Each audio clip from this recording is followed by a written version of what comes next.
खरं सांगायचं तर वायू प्रदूषण कमी करायचं म्हणजे काय? वायू प्रदूषण कमी करायचं म्हणजे प्रायव्हेट गाड्या कमी करायच्या, बसची सुविधा चांगली करायची, चालणं सायकलिंग चांगलं करायचं, कन्स्ट्रक्शनचे रेग्युलेशन्स आणायचे, आणि ह्या सगळ्या ज्या गोष्टी आहेत ह्या असेही शहराने केल्याच पाहिजेत. खरं बघायला गेलं तर वायू प्रदूषण हे आता एक निमित्त होऊ लागलं आहे आणि ती चांगली गोष्ट आहे, पण वायू प्रदूषण चा इश्यू एवढाच आहे की त्याला सायलेंट किलर असं म्हणतात, की आज मी खराब हवेत आहे आणि उद्या मला काही झालं असं होत नसल्यामुळे लोकांना त्याचं सिरियसनेस जाणवत नाही.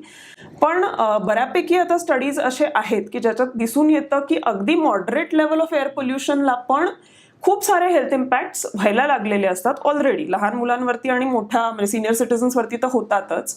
आणि हा सिरियसनेस कुठेतरी मग हे वॉक्स वगैरे करून आम्ही एक्झॅक्टली तेच करतोय की ॲटलिस्ट लोकांकडनं तरी ती डिमांड गेली पाहिजे की हवा खूप खराब आहे आणि ह्याच्याबद्दल तुम्ही काय करताय. सो निश्चितच तो मुद्दा असलाच पाहिजे, कारण शेवटी आपण कशासाठी हे सगळं करतो? It is only for the quality of life आणि हेल्थसाठी, आणि त्याच्यावरती इम्पॅक्ट होतोच होतो. महापालिकेचा ना दरवर्षी पर्यावरण अहवालही एक तयार होत असतो आणि त्याच्यामध्येही आकडे वेगवेगळे येतात. त्याच्यात वायू प्रदूषणाचेही आकडे असतात. या वायू प्रदूषणाच्या आकड्यांचं नंतर काही ऑडिटिंग होतं का, किंवा स्वयंसेवी संस्थांकडनं त्याचं ऑडिट मागवलं जातं का, हा एक मुद्दा. आणि दुसरं, त्याचं इथनं पुढे जाऊन सोशल ऑडिटही करायला पाहिजे का, आणि त्यासाठी हा मुद्दा आता जसं चिन्मय म्हणाला की पक्षांच्या अजेंड्यावर येणं किंवा त्यांच्या जाहीरनाम्यामध्ये सुद्धा ते समाविष्ट होणं हे कितपत महत्वाचं आहे. राईट. तुम्ही म्हणताय ते बरोबर आहे की ESR, मी आता हे जे म्हणलं की good air days, bad air days, हे ESR मध्येच येतं, एन्व्हायरमेंट स्टेटस रिपोर्ट मध्येच येतं पर्यावरण अहवालात.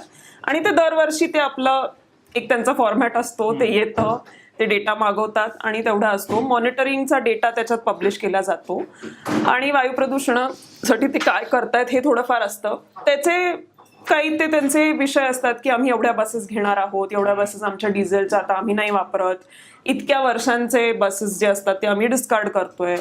पण तुम्ही खूप इम्पॉर्टंट प्रश्न विचारलात की हा प्रश्न आपण कुठेच विचारत नाही की प्रदूषण किती कमी झालं. सो तो प्रश्न न विचारल्यामुळे एक लॉन्ड्री लिस्ट असते की आम्ही या 10 गोष्टी केल्या, पण त्यांनी काय झालं, किंवा आता ह्या 10 गोष्टी केल्या, तुम्ही बसेस नवीन घेतल्या 100, डिस्कार्ड किती झाल्या, म्हणजे तुमची फ्लीट साईज तेवढीच राहिली का, हे थोडं बारकाईने जाऊन जे निरीक्षण आहे किंवा परीक्षण आहे हे नाही होत. आणि विच इज अ प्रॉब्लेम, कारण मग अकाउंटेबिलिटी राहत नाही.